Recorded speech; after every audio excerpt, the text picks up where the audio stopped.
Good morning, class. We're week 4 of our group course. I've enjoyed reading your blackboards, and I know so much changed this semester with you guys not expecting this course to be virtual and whatnot, but also knowing full well that it is. So we've had to accept it moving forward, and hopefully you feel like you are gaining great information and it's been helpful, and the videos have been helpful. And I'll try to share more of my own personal experiences um, as they relate to group. And we're getting prepared for your videos, which I'm really excited to see. Today, we're talking a little bit about transference and just how that affects group. Transference is one of those things that definitely involves projection, involves, depending on the kind of group that you're having, comes up based on maybe some similarities of everyone in the group. For example, people come in assuming a lot of things about one another. Probably when you come into a group experience, maybe it's something very like not therapeutic, like a MOPS group or a Bible study group, or a group of people who come to meet about a committee or something. You're all coming there for a purpose. But when you have sometimes these psychoeducational groups that are about anxiety or parenting or anger management or whatever, there might be presumptions people have of one another, and especially on the clinician. And sometimes these things come up. And the clinician has to figure out how to navigate that and work through that, and meet those challenges head on. For example, Yalom talks about in this chapter how he was leading an incest group and he was the only male in the group, which I'm sure was probably a rough dynamic. And he talks about how he could do nothing right. Like it seemed like everything was attacked, from his appearance to perform formal to relaxed to professional, not professional enough. Virtually everyone, everything was met with criticism, and it was probably because of him being a man in an all-female group where incest was a huge problem. Well, was the focus, and so the transference for him was not just being felt; it was being projected. It was being stated. And so this caused him to be able to use that for his people in his group to be like they could face their abuser, right? A lot of reparenting happens in groups, between maybe a group member and another group member, where maybe someone has a similar experience and they get to talk to someone maybe who is almost like their mother or father, or like a child, and they can talk to them and they can almost kind of role play or confront or things of that nature, and it's able to be this this ability to recreate and be able to correct something that wasn't able to be corrected in their past or in their situation. Brings about a lot of healing, restoration for the client. Doesn't necessarily change, obviously, their circumstances at home or with those other relationships, but it brings about a level of catharsis that you wouldn't have gotten if just an individual therapy. For many of you, as I was reading your discussion boards, I maybe haven't had experience with the therapeutic group before in your own history, maybe have no desire to lead them, and that's totally okay. But there's something that we gain in living in the context of community. And I think we see that whether it be that we're in a formal group or we're just living life amongst people, there are things that we can learn from one person, but there's things that we can learn like living amongst people. Not always easy, not always fun, not always good. But there is a lot to learn and to gain and to grow and to be challenged. I think group offers a lot of that for people, and just even comfort. When you look at grief groups, grief is something that hits people in many different ways, and it hits people in different kinds of ways. For example, someone could lose a spouse, a parent, a child, maybe a child before they are born. It hits in different seasons. And there's a lot of different circumstances surrounding it, but the thing that brings everyone together is grief. And so being able to being able to navigate that with your clients, and then being able to relate to one another. Maybe they can't relate to the exact experience, but they can relate to the grief itself, is very helpful, because many people, when they're going through something, and I know I've said this already, feel very alone. They feel very isolated. No one understands me. It's hard for me to talk about this. They've already moved on, et cetera, et cetera. Not that people moved on, but like when you've had a direct experience with something, you're affected in a different way than maybe someone on the outside. Like there's a ripple effect, right? The incident happens, it ripples out. But when you're the one it happens to, you're at ground zero, right? I was giving this example to someone just recently working through grief. And we were talking about how, when 9/11 happened, our huge tragedy as a nation, one of the huge tragedies as a nation, there was the people who were directly affected because they lost family members who were directly impacted by the incident. Then you had the people who were there working at the incident, right? Who were, spending days, hours, months, like looking through rubble, looking for anything that they could find of people, human remains, all those kinds of things. Then you had, a more macro level, a bigger level of how a nation felt mourning the loss of what happened there and what that meant and how it changed. I mean, it changed our world kind of all in one moment. But like at some point, like how it affected the people who lost people directly and how it affected me being a college student and seeing it on TV is very different. Not that I don't care or I was insensitive to it, but it's just the impact is very different. And so when people are in group together, there are people who have an impact. They're ground zero kind of situation. It's their child who's struggling with a drug addiction. It's they are the ones that lost somebody. They are the ones going through the divorce. They're the ones that got mandated anger management. These are different kinds of things where it's like their personal experience. And it's hard to relate to other people because they may not have that experience. And not that our experiences all need to be the same in order to have a benefit. However, there's something that makes you feel less lonely knowing other people are going through it. They're in the trenches with you. That really helps people to feel not alone. And I think the worst thing we can feel sometimes is alone. In a problem or in a situation. And so the clinician plays this very important role. And you'll see this as you're trying to record your own videos.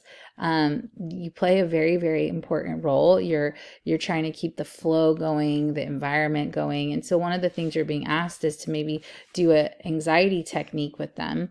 Maybe a deep breathing exercise, maybe teaching them a coping skill like 5, 4, 3, 2, 1, which is like, you're focusing on your senses, sight, sound, touch, taste, where you're trying to really learn how to contain maybe a moment. Like, for example, with that one, you're looking at like 5 things you touch, see, 5, you go through your senses. So 5, 4, 3, 2, 1.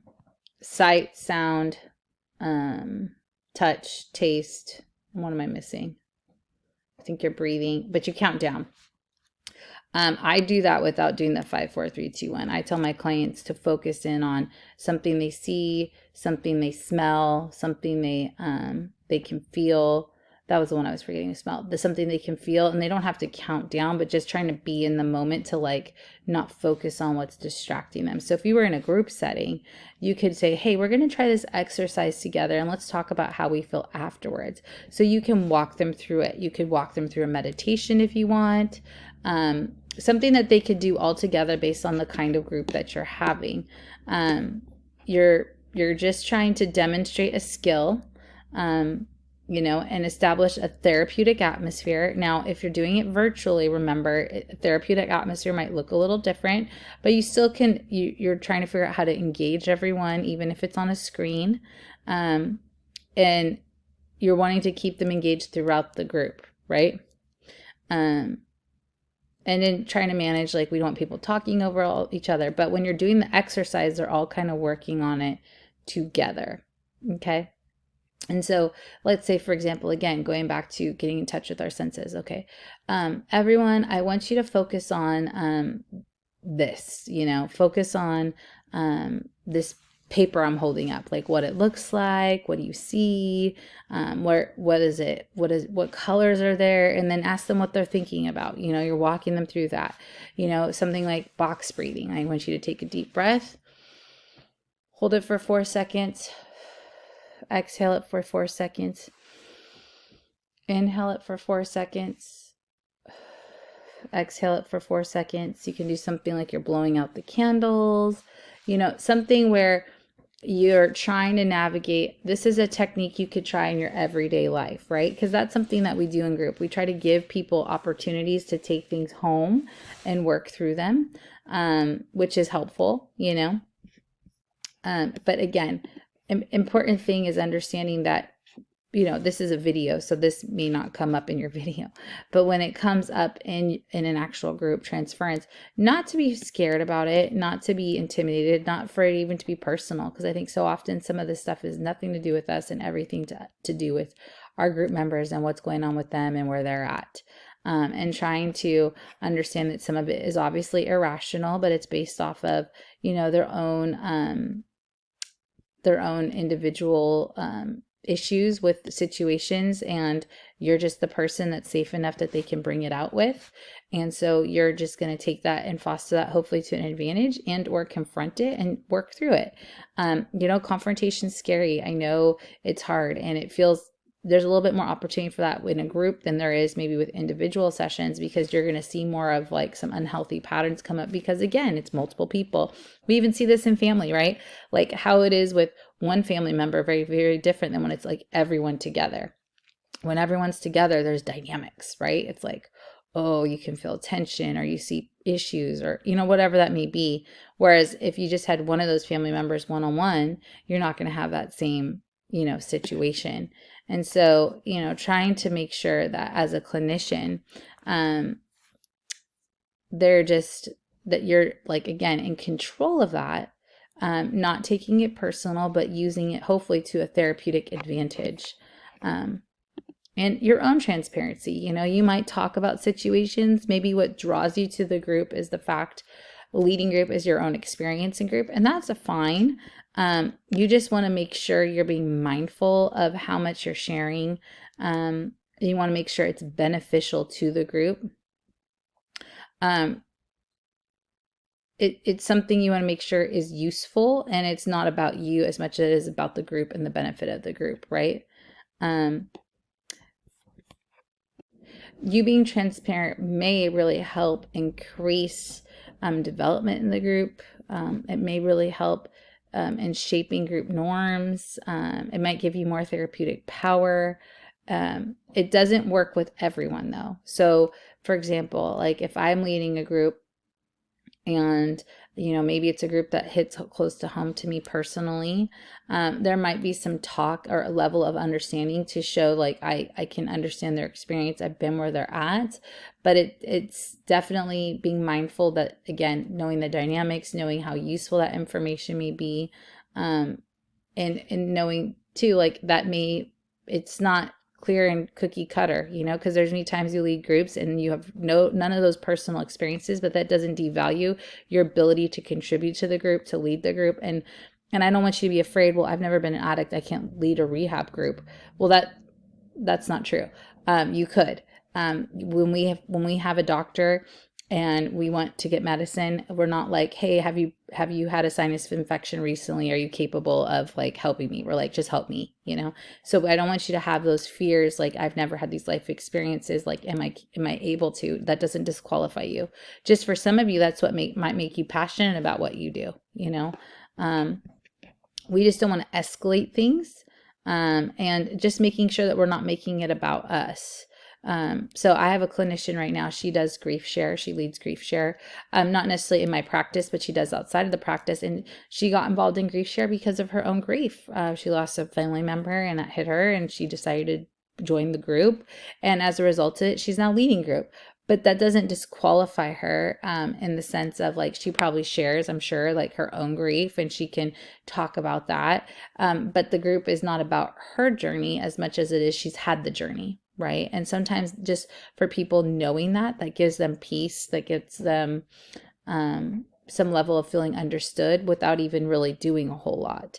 So for those of you who are interested in doing group and you have these experiences and you're worried, like, is this going to be too triggering, whatever. I mean, that's why you have your own psychotherapy. That's why you're working through those things yourself, right? So it doesn't become about you, but that can be used totally to your advantage. And I think sometimes it's confusing as we navigate, working with individuals, families, couples, all these things. It's like, I'm almost supposed to be like not a human. And the goal as a clinician isn't to be not human, The goal as a clinician though is like your humanness. It shouldn't be about that in session. It can be helpful, it can be useful when appropriate, but it's not meant to be about you. And so you just have to be conscientious of how and who you disclose things to, because not everyone is always able to handle certain things and not handle it maturely, if you understand what I'm saying. And so, there's a lot of great examples. I love like the little vignettes in the chapters if you're getting through the chapters with Yalom, because I think they're so helpful, great examples. You want to, again, just respect your clients. Their feedback matters to you. And, that you need to receive it, accept it. If it's not good or something that you want to change, like see if it's something that you need to change. Just because someone suggests it doesn't necessarily mean it needs to, because everyone's coming into a group for a different reason. But, there's been times where I've done things in group where I'm like, oh, that went well. And then there's been times I'm like, wow, that didn't go well. And I think it was managing sometimes defensiveness. And I was young and not understanding the reaction I was getting. And we were talking about forgiveness and about forgiving someone. And it was a group about not having a dad. And we had sisters in the group, and they responded very different to talking to the father. And it started some conflict. And I don't know if the one girl would ever come back to group. And so because of the differences in how they should handle the situation. And so I think hindsight being 2020, I probably would have handled the situation a little bit differently. I wasn't aware it was going to evoke that kind of response in her, and then navigating like they're allowed to think differently. There's not a right or wrong. And we weren't trying to push forgiveness. It was just, it got kind of messy, mucky. And so just trying to navigate how, as a leader, I would have conducted that differently.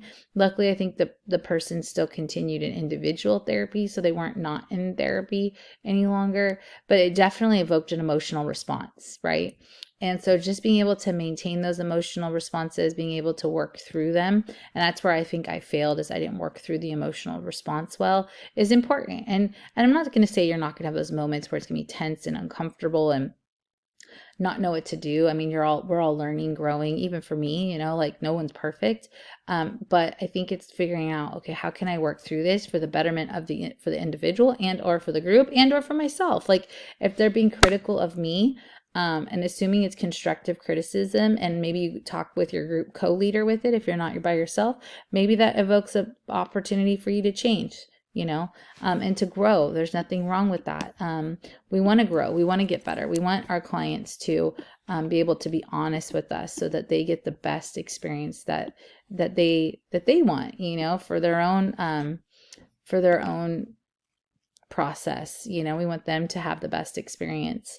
Now, so again, going back to your video, you're going to start the group session, appropriate skills in the opening session. Remember your basic attending skills. It breaks it down here. You're going to do your, let's see, there's 4 different sections here.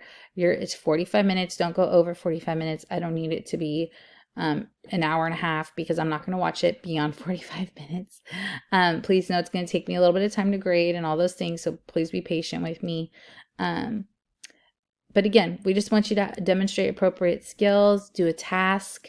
It kind of gives you some pointers here. Establish a therapeutic atmosphere, establish goals, moderate the pace, and ensure that members do not engage in forced or damaging self-disclosure.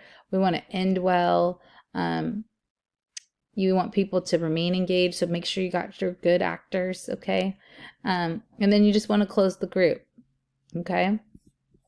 Well, I hope this goes well. I hope this hasn't been too stressful. I appreciate your honesty and what you're learning and growing. I'm glad you're enjoying the Ayalem videos. We're going to get through this book pretty soon, and then we'll get to start the Corey and Corey book, which I think is going to be really helpful as well. And maybe kind of dive a little deeper in a different way with leading group.